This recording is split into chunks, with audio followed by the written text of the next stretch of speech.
Nasa kote ang dalawang high-value target sa ikinasang bypass operation ng mga operatiba ng PNP sa Kidapawan City sa lalawigan ng Cotabato. Ang balita mula kay Patrolwoman Jovelyn Dodoso.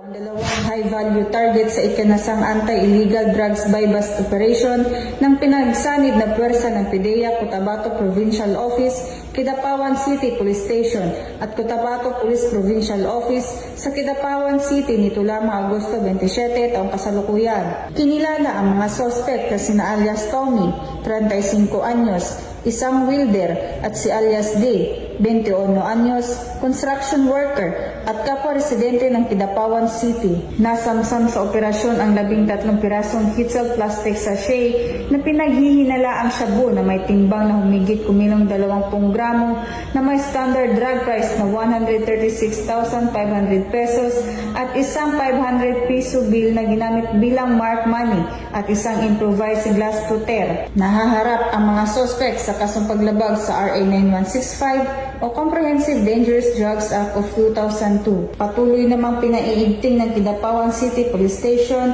at PIDEA ang kanilang kampanya laban sa illegal na droga upang matiyak ang kaligtasan ng publiko at masupil ang operasyon ng mga drug personalities sa rehiyon. Mula dito sa General Santos City, ako ang inyong Police News Network Correspondent, Patrolwoman Jovelyn Dodoso, alagad ng batas sa taga-taguyod ng Balitang Police.